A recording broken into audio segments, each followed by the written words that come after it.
Thank you everybody for coming. My name is Harel Akaka.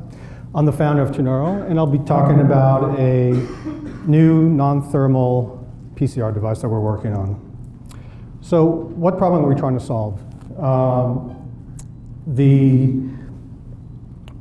As you may be aware, over the past few decades, the overuse of antibiotics has led to the emergence of drug-resistant bacteria. And this is really a problem in a hospital-type setting where you have patients who have sort of suppressed immune systems.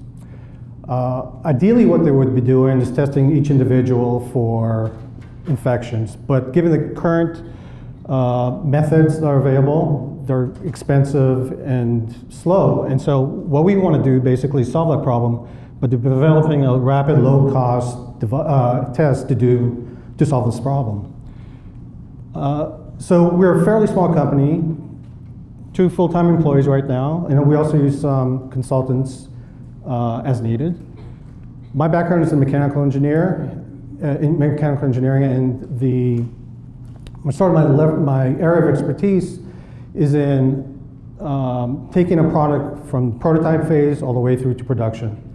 Abigail is the scientist, and she has a good combination of expertise in chemistry and biology, which is useful for our technology that we're working on. We also have 3 technical advisors that we draw on from time to time to advance the technology. So earlier this year, we signed an exclusive licensing agreement with UCSD to develop this technology. Basically, the concept is to apply electric fields to a PCR mixture to change the pH of the solution. And by cycling the pH, we can amplify DNA.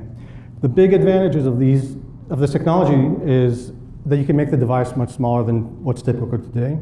It also has very low power requirements, so it really lends itself to a handheld device.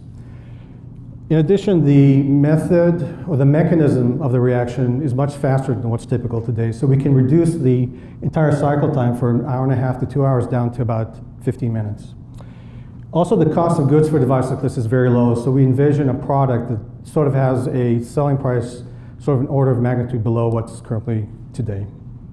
Currently, we're in the feasibility phase. We've had some success duplicating DNA by manually switching the pH of a solution. And right now we're working on using a Braybo prototype to apply electric fields to prototype consumables to change the pH of a solution.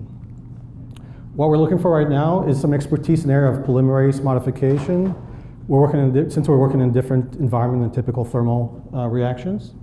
Also market user analysis to basically let us know what feature set would be most valuable in a product like this. And once we have some prototypes built, some investments to help us take us through to production. And we're at 3 minutes. Thank you. Great.